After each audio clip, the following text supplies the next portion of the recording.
What's going on, guys? Hope you're all doing well. Now for today's video, I wanted to talk about one of the most infamous Godzilla battles in the last movie in the Millennium series from the 2000s, Godzilla Final Wars. This movie came complete with a ton of old school Showa-inspired monster battles between Godzilla, Anguirus, Rodan, Gigan, Ebirah, and others, but it also came with something of a fan matchup that we never thought would have a chance at happening. So if you ever wondered what it would have been like to see the Godzilla from the American movie with Matthew Broderick go up against the Japanese original, well, that actually happened.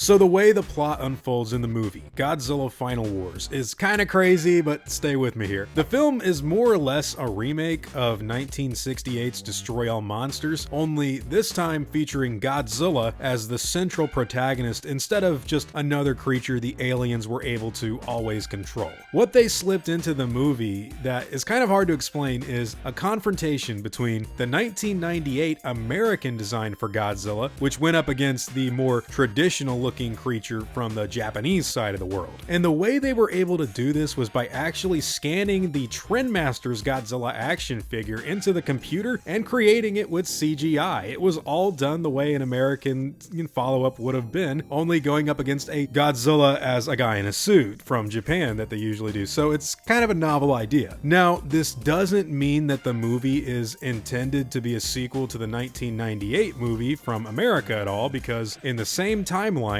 Godzilla existed alongside several other monsters for decades before in the past, and the whole plot has a kind of The Matrix or X-Men live action vibe that it's simply not present in the American movie from the 90s whatsoever. That film also doesn't ever mention there being a bunch of other monsters out there for MMA legend Don Frye to track down and fight, because, well, the whole point of the 98 movie was that this new creature was kind of special and it was a unique situation. So there's no real continuity here. In fact, just a few years earlier, they made another joke about the 1998 American Godzilla movie where they thought that, oh, the Americans thought Godzilla showed up in New York, but that wasn't really Godzilla. So they're really just poking fun at the fact that not a lot of people were big fans of the film from America in the 90s.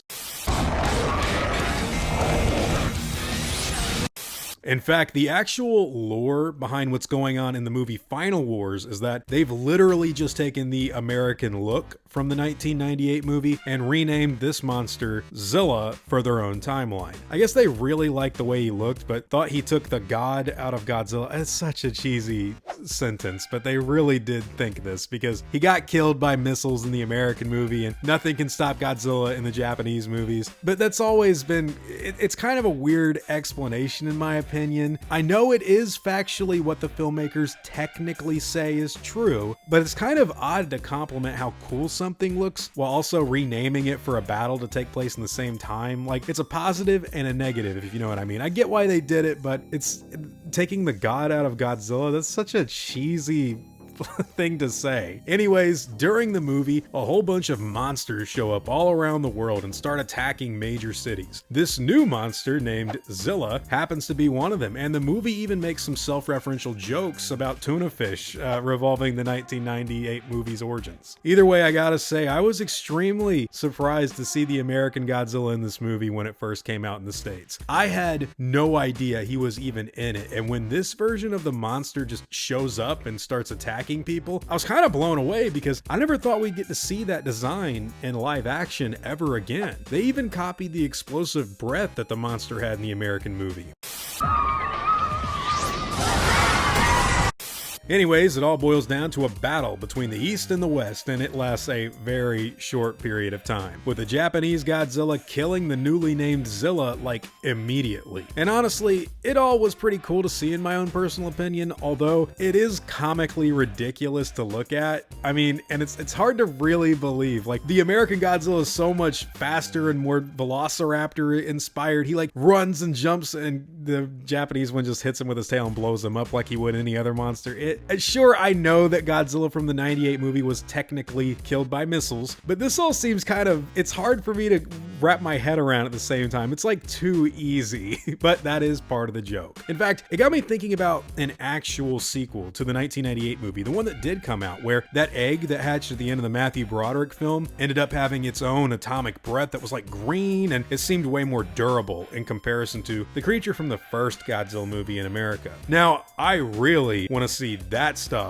thing show up and fight some of those monsters in a live action movie. That to me sounds incredible. I think one of the things Godzilla Final Wars was obviously leaning into was the whole hate train the American Godzilla caught from the Toho fans after the 1998 movie came out. So of course they wanted to do their own little battle of who's better, with the Japanese icon coming out on top. What I don't think really ever gets talked about a lot, concerning this more animalistic version of the 90s one, was that, look, even the TV series kind of leaned into this. The American Godzilla was more or less copying some of the older American versions from the 70s. And yes, there were American versions of Godzilla from the 70s, and they're oddly overlooked now, but if you ask anybody in their 50s, 60s, even 70s or older, they're like, I remember when Godzilla's son was Godzuki. I remember there being a little group of humans that would follow Godzilla around. And that was kind of what the TriStar property ended up doing. They even had a little group of people follow around Godzilla, just like the TV series did. There was even a more fire-based breath system that was used there as well. In America back in the day, when Godzilla would blow that blue stuff out of his mouth, we're like, oh, that's just really hot fire. And then in Japan, it was like, no, this is technically called atomic breath. It's like, whoa, we don't have encyclopedias and stuff over here. We just have like our Americanized versions, man. Calm down. So yeah, you can see the parallels between, and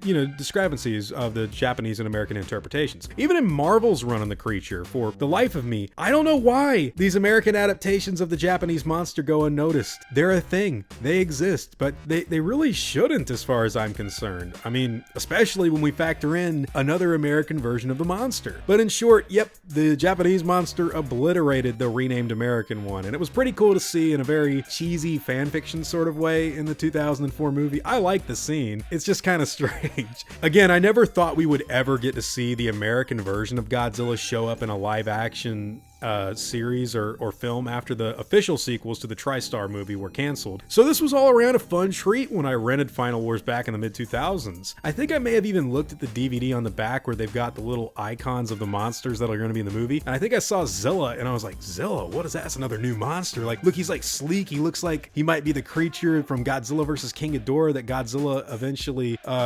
spawned from. But then it was this, and I was very surprised. I'd still like to see something of a follow-up that actually played into the fan hate of the 98 movie. Like what that movie got though, like a true sequel factoring that fan hate in. In fact, it would be hilarious if someone made a fan film where the 1998 Godzilla, after he got hit by the missiles, he just got back up and the wounds in his body started to heal like the Organizer G1 cells from Godzilla 2000. So he's technically even more accurate to the to the Japanese version than what we saw in the 98 movie. Now, would that stop people from hating the creature? I don't think so. I think that they're set in their ways. That ship sailed a long time ago, but that'd be hilarious because it's like, well, what's your problem now? What's the excuse gonna be? He's even more accurate. Will we ever get to see an actual battle between these guys where both of them are named Godzilla, not one of them Zilla, and we don't have to demote the name?